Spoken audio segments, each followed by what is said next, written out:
From the world of politics to the world of business, this is Balance of Power.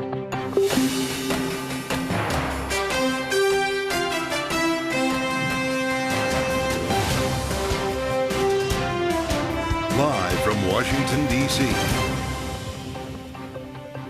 From Bloomberg's Washington, D.C. studios to our TV and radio audiences worldwide, welcome to Balance of Power. Alongside Joe Matthew, I'm Kaylee Lyons. The race is on as Nikki Haley ends her campaign after a disappointing Super Tuesday, setting up Donald Trump and Joe Biden in the longest general election in modern history. We'll speak with Haley's supporter, former New Hampshire Republican Party chair Steve Duprey, former Obama campaign manager Jim Messina.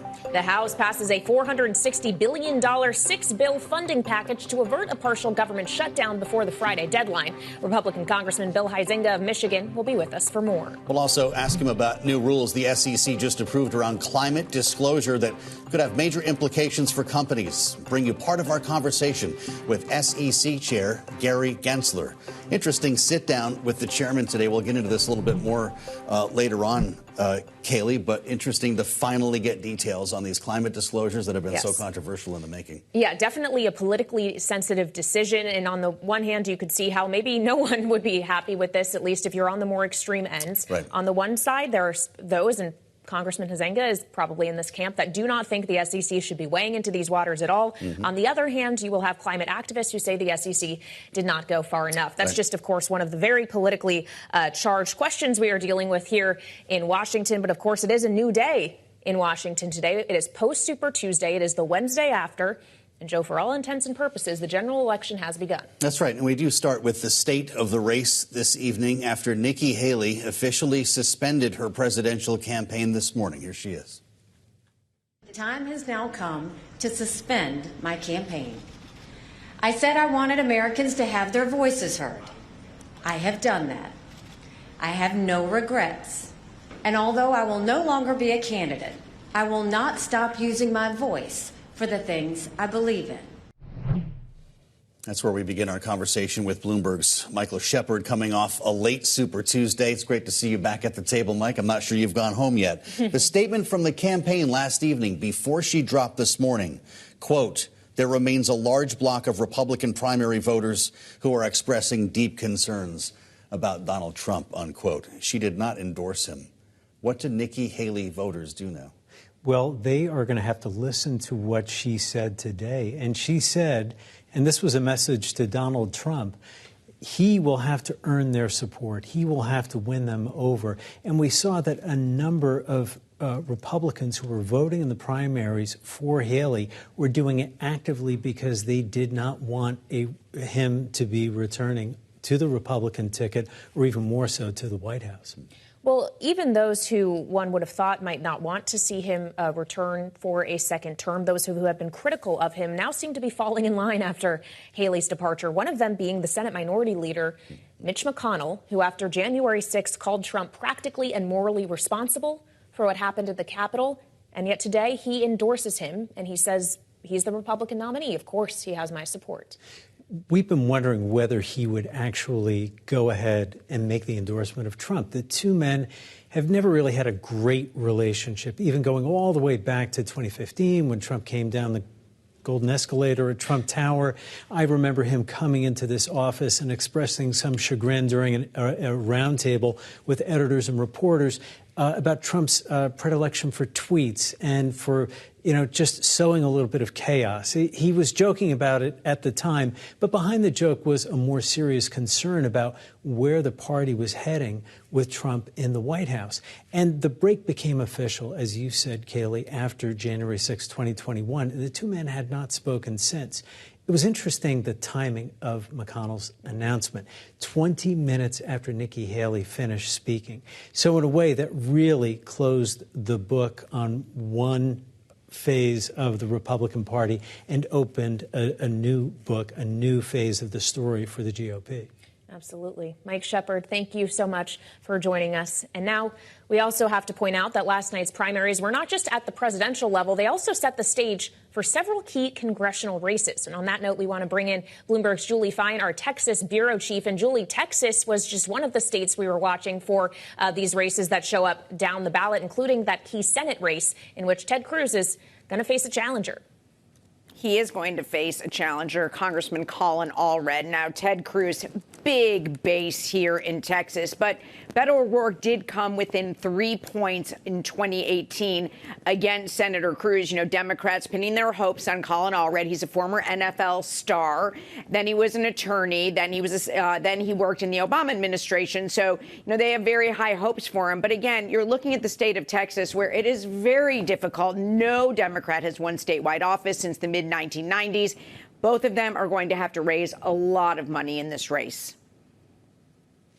Indeed, it could be one of the most expensive in the country. Then again, we turn to California. Julie, what can you tell us about Adam Schiff's plan to elevate a Republican to be his challenger? Well, yeah, that's exactly what he did. He wanted Steve Garvey to be his challenger. Now he is. He's counting on Democrats to come home. That's really what his plan was all along. It'll be interesting to see if Garvey can get some type of following in a very blue state. But that was Schiff's plan. He did not want to face another Democrat. He got his wish. Of course, Schiff is currently sitting in the House of Representatives. I would imagine he was one of those Democrats who cast a vote tonight to pass a funding package, 6 bills, this first tranche to avoid a partial government shutdown that could have begun after the deadline on Friday. It obviously will now go to the Senate, Julie, but theoretically, the harder fight, the other 6 bills that require passage, could still be ahead. That deadline is March 22nd. Exactly. I mean, these were the bills that were the easiest to pass. So, again, the can has been kicked down the road. And essentially, a lot of Democrats came through today for the Republican speaker. Now he has to get this done March 22nd. The Republican speaker has to keep a group of conservatives very happy. He has to keep some moderates very happy. Again, now you talk about aid in foreign countries as well. So this part was the easiest part. And again, they're going to have to face this. And nobody wants a shutdown in an election year, but they're going to have to face this again in just a few weeks. Julie, appreciate your being with us from Texas. Julie Fine, we thank you. Elsewhere, Fed Chair Jay Powell testifying in the House today about inflation and the outlook for rate cuts. Here's what he had to say.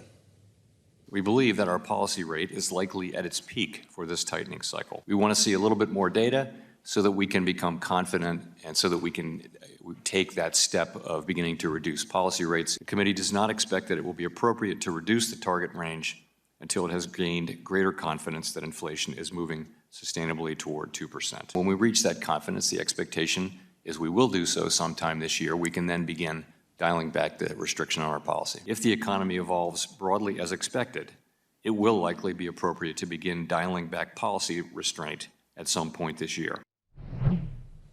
Here to help us unpack what we heard today in Washington from Jay Powell's testimony, Michael McKee, Bloomberg economics editor, with us here in Washington. It's good to see you at the table. Michael, did we actually learn anything new today? Not in that regard. The members of the House who might have been hoping for a new suit got hand-me-downs. This was all stuff that has been said before by Powell, by the Fed and his colleagues. So in terms of monetary policy, there was nothing new. But I can say something that Mike Shepard can't say. We brought, or Jay Powell, not me, but Jay Powell brought Congress together today. How about that? Bipartisan complaints about banking regulation. The banking industry does not like what they call the Basel III endgame rules that would raise the capital requirements for banks, impose another level of regulation on them. And every district has a banker. Every banker lobbies their congressman, and it worked.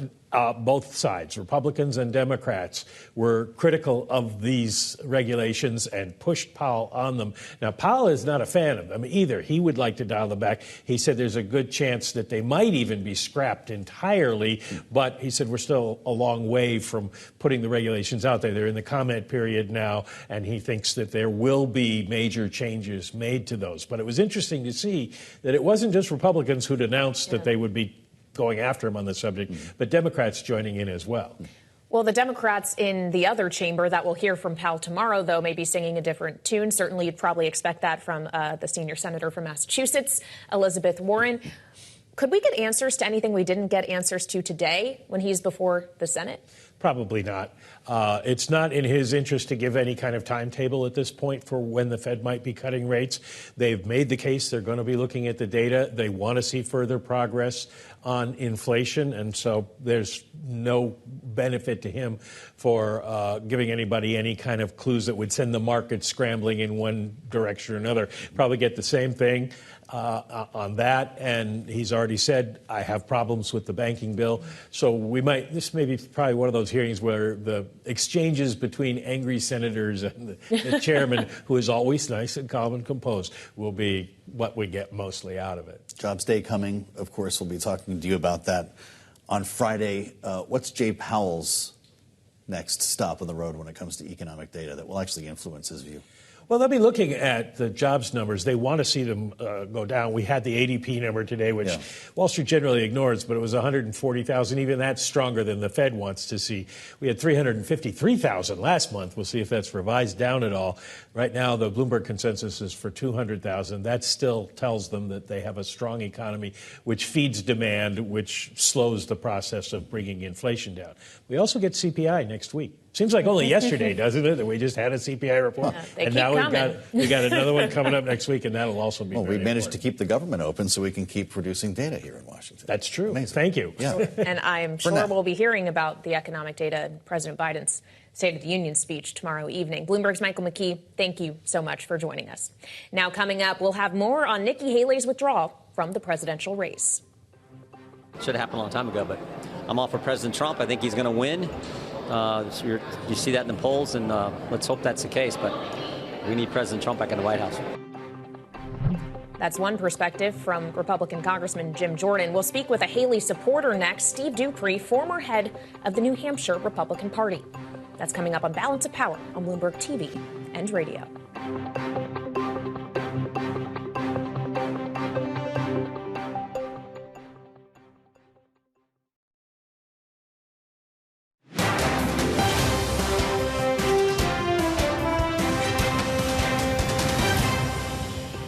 It is now up to Donald Trump to earn the votes of those in our party and beyond it who did not support him. And I hope he does that. At its best, politics is about bringing people into your cause, not turning them away. This is now his time for choosing. That was former presidential candidate Nikki Haley this morning in her home state of South Carolina, bowing out of the race, but withholding an endorsement of Donald Trump. Let's bring in now Steve Duprey, former chair of the New Hampshire Republican Party and a supporter of Nikki Haley. Steve, great to have you back on Bloomberg TV and radio. Nikki Haley there essentially was talking about this notion that Trump now needs to earn the support of people who voted for her. Can they do that? Can he do that? Or are those voters likely to go elsewhere? Well, I think that remains to be seen. That's the challenge for Donald Trump. Obviously, they ran a very well-run primary campaign. Chris LaCivita knows what he's doing. This was a lot better organized than 2020 when he was an incumbent, or in 2016 when he ran as a celebrity. They ran a great campaign, but that slice of voters who have concerns about Donald Trump, as do I, are going to watch how this next phase of the campaign plays out. Just last week, for example, when former President Trump made his comment about Putin being free to do what he wanted with countries that weren't meeting their defense contribution obligation to NATO, that kind of reckless comment has consequences, at least to those of us old-fashioned Republicans who believe that you have to conduct yourself in a certain way. So that's going to be the challenge, to see if Donald Trump can bring those voters who have these kind of concerns into the party, much like President Biden has a challenge to bring some of his base back home. Mm-hmm. Steve, when you gathered party faithful at the Snowshoe Club in Concord, New Hampshire on the eve of the primary, everything was still possible. Now that we're here, and I know you hold this group closely in the first in the nation primary state, if I can still call it that, is it now time for a conversation about a third party run, a no labels ticket?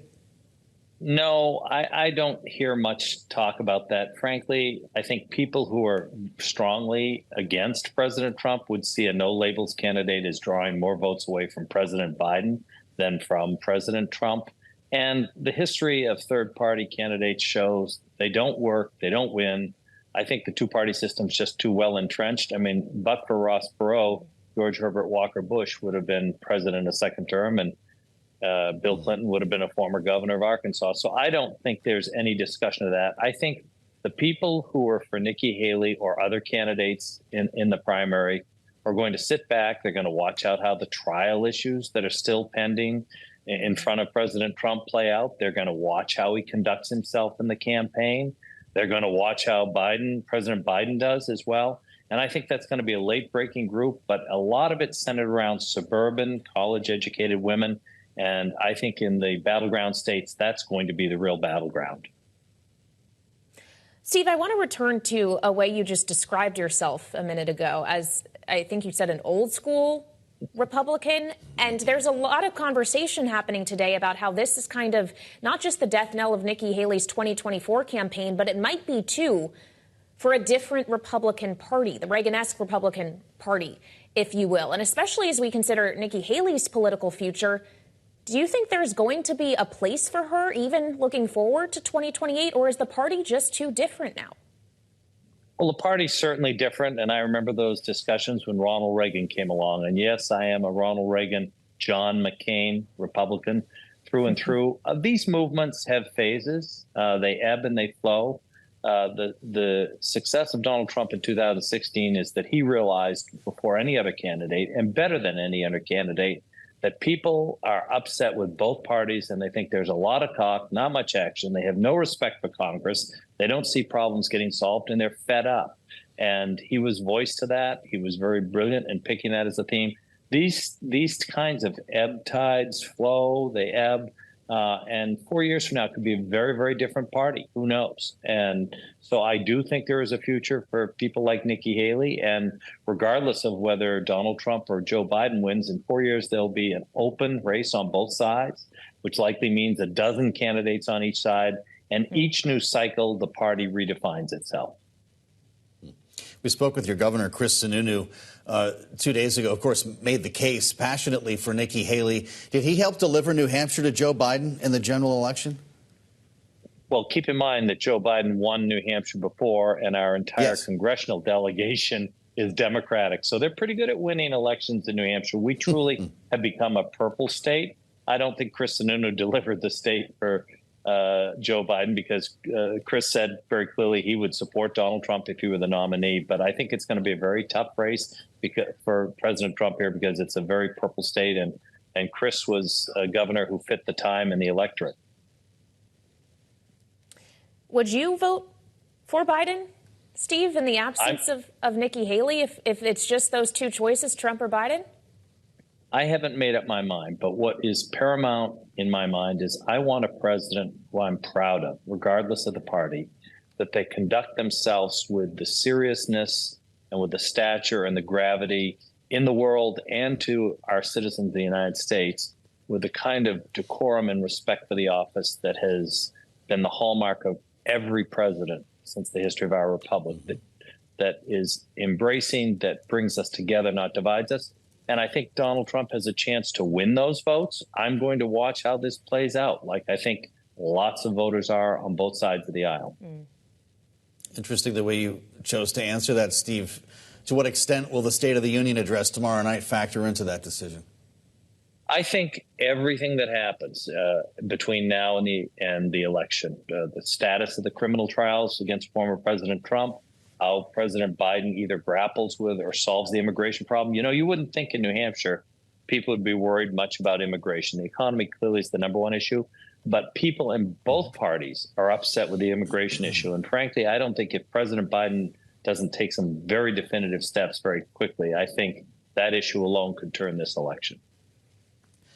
Steve Duprey, we thank you for being with us from New Hampshire to now this day after Super Tuesday. Fascinating insights. And coming up on Balance of Power, we turn to the Securities and Exchange Commission out today with new climate rules for companies. We spoke with the chair of the SEC, Gary Gensler, and we'll have some highlights from that conversation next. This is Balance of Power, Bloomberg TV and radio.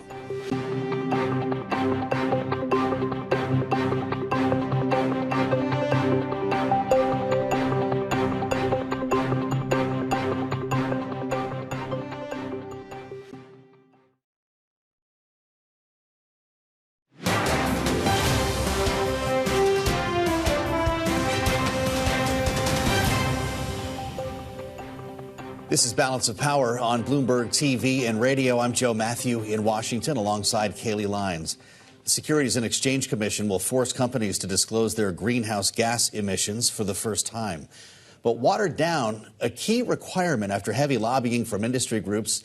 And SEC Chair Gary Gensler sat down with us to discuss earlier today here on Bloomberg. Our history, our remit is about that which is material for investors. And that's what we're doing here. And we're climate risk agnostic. And if more companies make this disclosure or fewer make the disclosure, it's about materiality. But I would say what we did today is important because it will bring some consistency and it's a real rule. Obviously, legal challenges are already being planned. There are 9 states being led by West Virginia at this point we've heard about. But I wonder, when you consider this, and you've been down this road before, is it governments? Is it corporations? Is it environmentalists who will bring the legal challenges to the SEC, or it is all of them? I think that at the SEC, we endeavor to do things within the law and how the courts interpret the law. And so we take the economics into consideration. We take these 24,000 comments into consideration. And, of course, we take in another law that's not the securities law called the Administrative Procedures Act, how we do rule writing. I feel quite confident that we've done something within the congressional mandate. And why is that? It's because we're a disclosure agency. And that's all we're doing here. Companies already, 1,000+ companies are already putting out some climate risk information. Investors are already making decisions. And we're saying ground it in materiality, put it in your filings, and be consistent with what you're doing.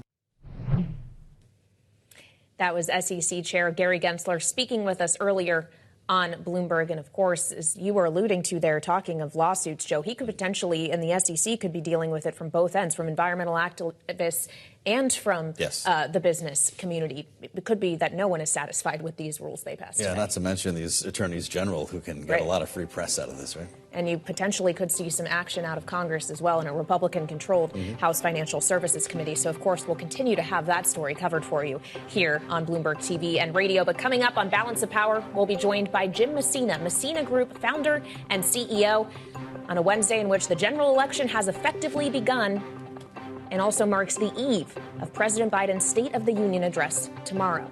We'll have more next. This is Bloomberg.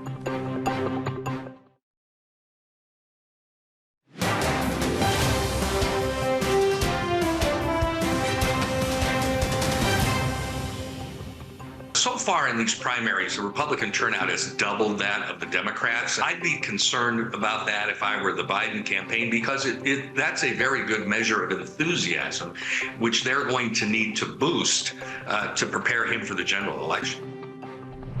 That was Jim Ellis, founder of the newsletter Ellis Insight, with us yesterday. Joining us now as we explore the lay of the land here on the campaign trail this day after Super Tuesday is Jim Messina, former Obama campaign manager, founder and CEO of the Messina Group. Jim, it's great to see you. Welcome back.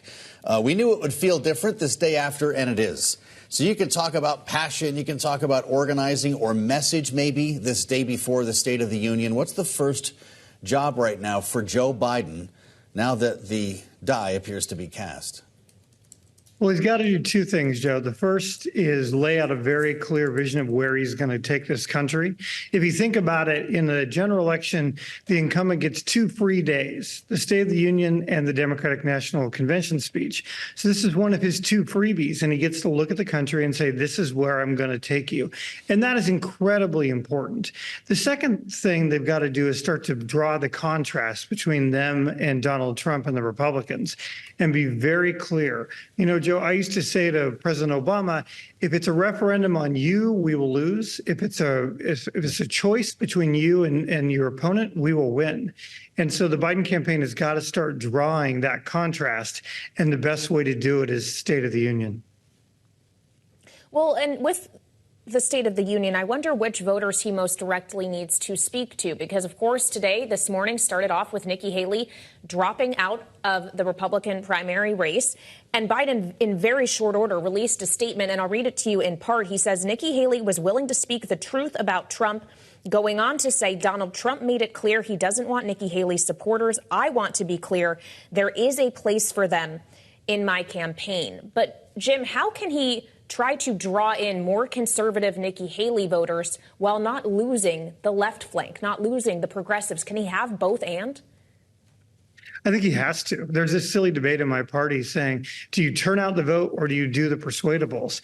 And my response to that is you do both. We can walk and chew gum at the same time. And he's got to do both. And that's why I like the State of the Union. He has a chance for an hour to just talk to both groups. And you know, they're united by way more than they are divided, these Democrats and these, Nikki Haley voters. So I think it's important that he do both. And it really is the contrast in the two campaigns. I mean, Trump, again, recently said he doesn't care about these Republicans in name only. If they want to leave, they can leave. Whereas the Biden campaign needs every vote they can get. So it's just two very different approaches from the two presidential candidates. There's a conversation going on right now, and I'm sure you're well aware, Jim, about weakness that Joe Biden has faced in the form of a protest vote or an uncommitted vote in some of the primary states. Michigan was a big part of that storyline, with this centering around his policies in Israel and Gaza. Last night in Minnesota, uncommitted got 19%. In North Carolina, no preference received 13%. We could go down the line, as our viewers can see here. Massachusetts, 9%. And so on. How real of an issue will this be in a general election, or is this just an excising of the demons during the primary cycle? It's both, Joe. On one hand, those are about the percentages that Barack Obama got in 2012.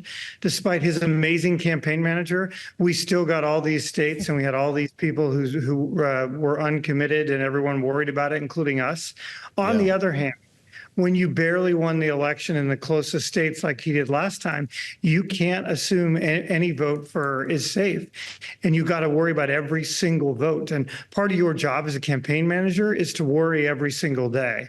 And they're going to worry about those people. They're going to target those people, and they're going to have conversations because they can leave no vote left behind. Well, as a campaign manager, I wonder how worried you would be about that which you cannot control, which is just the simple age of this president at 81. This is actually something that the White House press secretary, Karine Jean-Pierre, was asked about today. And she said, look, the president has been very clear. He's been very honest about his age. He makes jokes about it. But especially as we look ahead to hearing from him tomorrow night in the State of the Union, is it so much about policy that is going to be convincing to voters, or is it about presentation? It is a lot about presentation. You're totally right. And Democrats need to sort of admit that this is an issue in the election. And, it drives us crazy because Donald Trump's only about 3 years younger, and they both could have been in high school at the same time together. But voters got questions about it. And the best way to address those questions is by seeing him out there, hearing him, seeing him do his job. And that's why, as I said earlier, this is one of the only things he's going to have with the whole country watching to go straight at it and convince those people that he's up to that job. And so that's another reason why tomorrow night is so high stakes. Yeah, tomorrow night is high stakes. And when we think to last year's State of the Union address, Jim, it was the spontaneity that worked for Joe Biden, the stuff that you cannot plan. How's the staff dealing with that right now? How is he preparing for the moment that unpredictable moment when you can turn a room to the extent that he did last year. That's what he needs to do, right? Well, the staff is dealing with it by drinking heavily, Joe. No, I'm kidding. You're totally right. Those are the moments you can't script. They already know which of the lines they want to be viral the next day. They're going to send them to you 2 in the morning and drive them. But they also know that there's going to be those 1 or 2 moments that really are viral about this speech. And they're very cognizant that most people aren't going to watch the speech. They're going to see it the next day on social media, seeing you 2 talk about it. And so they're going to really worry about what are those couple moments. The one moment we all remember from last year's speech was him ad-libbing and saying to the Republicans, okay, I guess we all agree you don't want to touch Social Security. That was a big moment for him. And to the earlier question, it showed he was with it. He was on the top of his game. And so, you can't script those. You know it's going to come, and you just hope they're good, not bad. Well, Jim, as we think about the vision we will see tomorrow night of the president, at the lectern addressing this joint session, the new speaker, Mike Johnson, will be behind one shoulder. Vice President Kamala Harris will be behind the other. And as we talk about this very long general election contest and what Biden needs to do, there's 2 people on this ticket. And one of Nikki Haley's big messages throughout the duration of her campaign, which ended today, was essentially that what everybody should be afraid of is a President Harris. And this might come back to the age question, sure, but how should the Biden campaign be thinking about using her? Well, a couple things. First of all, they're going to use her in places where she's effective and helpful. And right now, she's on a national college tour talking to young voters about abortion. And that is exactly where I'd put her. And I think that's super smart. Second, they shouldn't get drawn into this conversation about does she help or hurt the ticket? Because I went back and did research when we picked Biden over Tim Kaine in 2008. Then again in 2012 when Mitt Romney picked Paul Ryan. And the truth is, in the last 50 years, the vice president matters less than 1% to the national ticket. Now, you can argue this time it could be more because we've never had a candidate this old. People made similar arguments about Reagan. That's just not the way voters think about it. And when you see them in focus groups, when you see them talk to reporters and to pollsters, they just look at it, which of these 2 people running for president is going to have their family's best interests at heart. And that's the way they really view it. The vice president just doesn't matter as much. And that includes famous vice presidential picks like LBJ or even Sarah Palin. Such a fun game to play, though. It is. Deep stakes thing. It is indeed. Totally. We're glad Jim Messina is with us this evening to keep playing it. Look forward to having you back on Bloomberg in the near future. Jim Messina, Messina Group founder and CEO. We appreciate your time. Now, coming up on the eve of the State of the Union, the $460 billion spending bill is passed in the House on the way to the Senate, all an effort to try to avert a partial government shutdown. Deadline on Friday. So is this a signal that the chaos is over? We'll put that question to our political panel next. This is Balance of Power on Bloomberg TV and radio.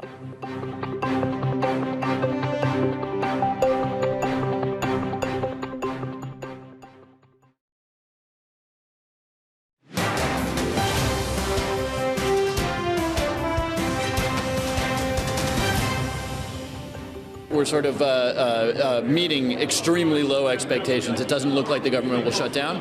I'm glad that the Speaker, sort of caved to the reality that with an extremely narrow majority, with a reputation for chaos, a government shutdown would be a very, very bad thing. So I'm hopeful that this week we'll get, roughly half the budget bills done, and next week maybe get the rest of it, and we can move on to other issues like Ukraine.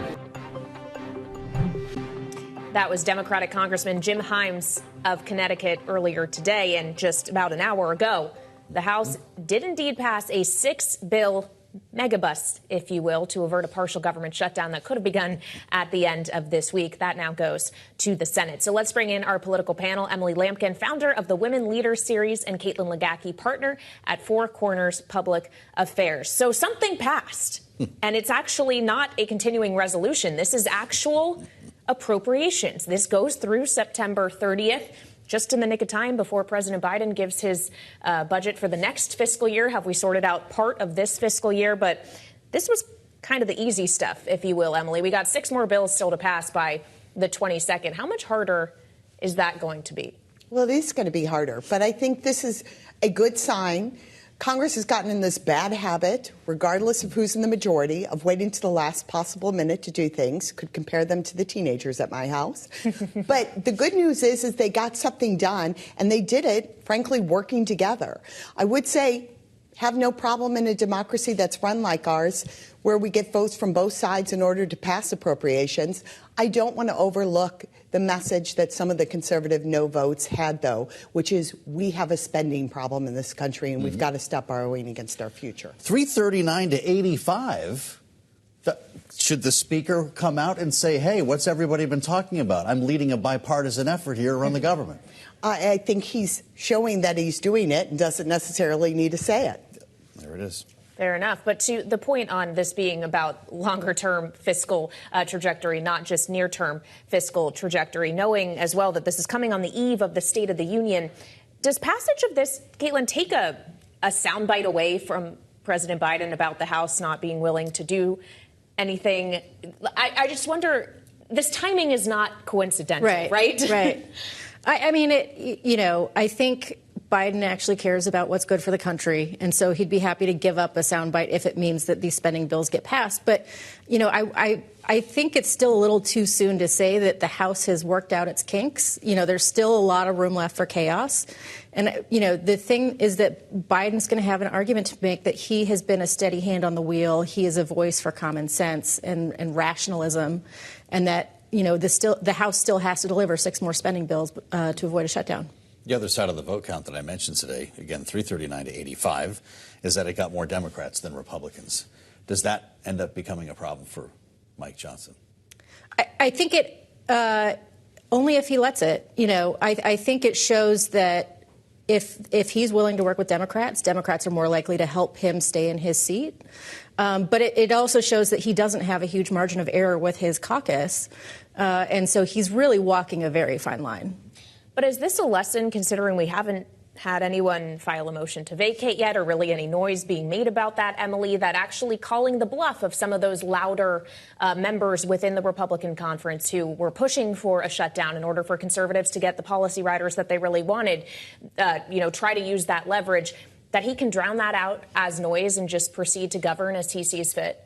He passed this with the majority of Republicans in his conference. Mm-hmm. We can't overlook that. That's the part that counts to you. Yes, that this was a majority. And I think there needs to be a balance there. He is the leader of the party in the House, and he needs to listen to the members.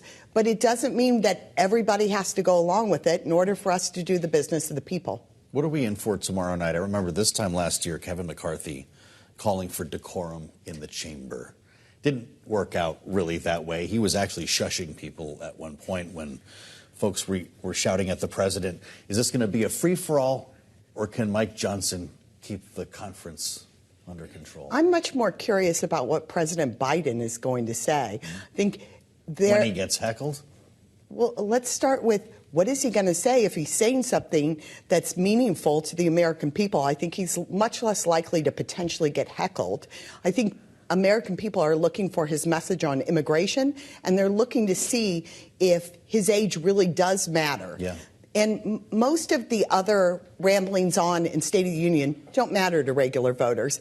And we'll see how the conference reacts, and I think part of it's going to be based on how he presents himself and presents his message. Mm-hmm. Presentation or policy, Caitlin, which one does he need to deliver most tomorrow night? Presentation. The State of the Union is usually a laundry list of either accomplishments or goals. And so what really matters for Biden is he's got to be vigorous. He's got to be strong. He's got to be clear in what he wants to achieve over the next year, over the next 5 years. But, the policy is taken care of at this point. And right now it's really where you shift into the presentation and show that he deserves another term. Interesting. The First Lady of Ukraine and Alexei Navalny's widow both declined invitations to be seated in the First Lady's box tomorrow night. What kind of optics does that throw on the speech? I don't think it really affects the speech. What the White House uses those seats for is proof points for how policies affect real people. And I think, the reality of the situation is Biden still has a very strong argument to make about democracy, about freedom, about the threat posed by Russia, with or without them there. And I think, frankly, it is a nice thing to have, but it doesn't change his message in any meaningful way. Coming up with our panel, we'll get reaction to Nikki Haley's departure from the race today and the start of the longest general election in recent history. This is Balance of Power on Bloomberg TV and radio.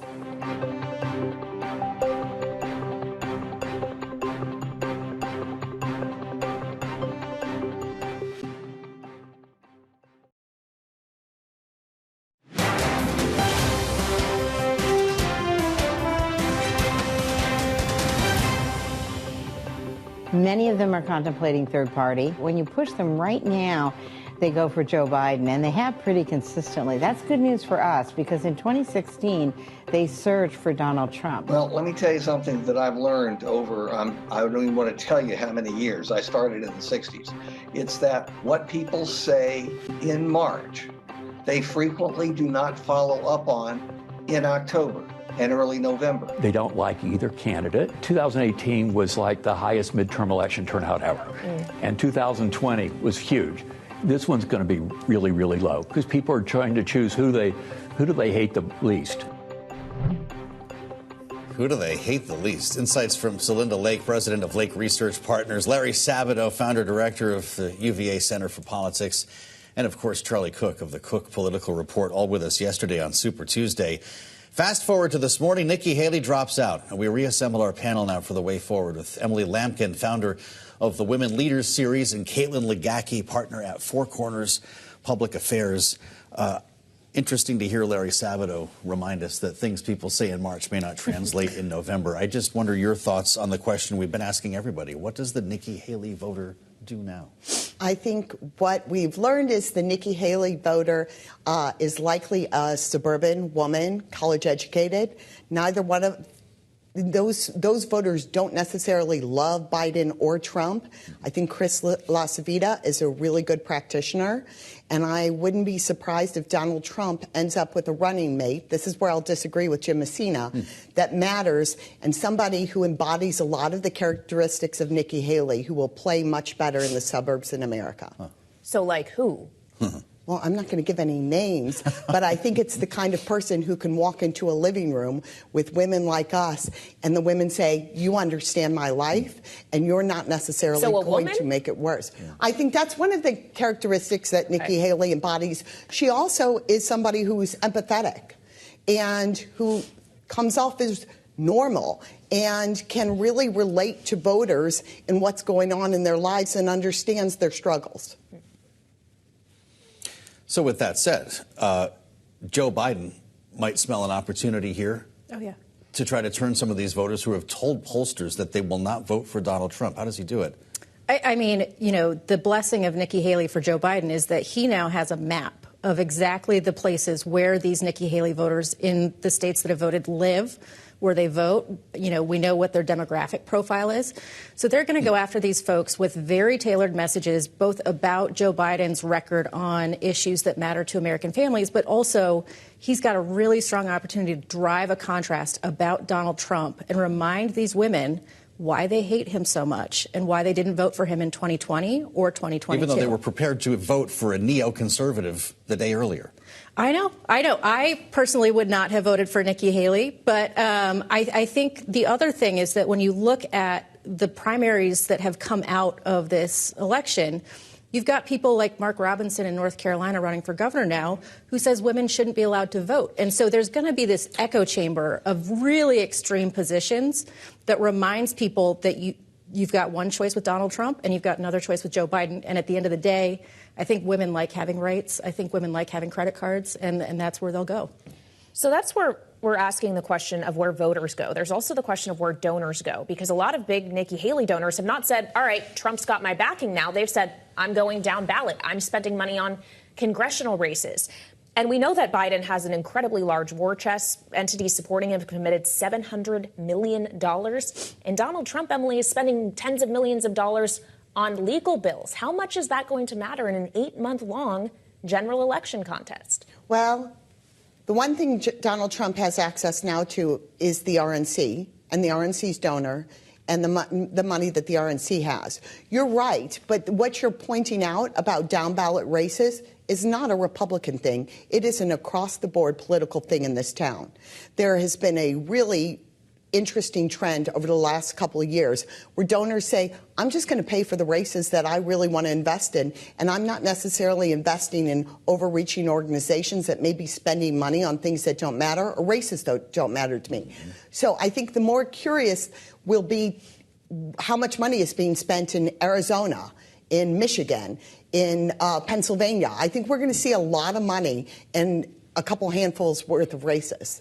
In those swing states that very well could decide how this thing shakes out come November. But again, it's still 8 months away. Emily Lampkin and Caitlin Legacki, thank you both so much for joining us this evening, which is both the day after Super Tuesday and the day before the State of the Union. And of course, we have coverage of all of it, as always, in the Washington Edition newsletter, on the terminal, and online. Can he bring it in under an hour? We will find out together tomorrow. No, everyone's shaking their heads no. This is Balance of Power on Bloomberg TV and radio. Special coverage, the State of the Union, starts 8:30 Eastern. We'll see you then tomorrow. This is Bloomberg.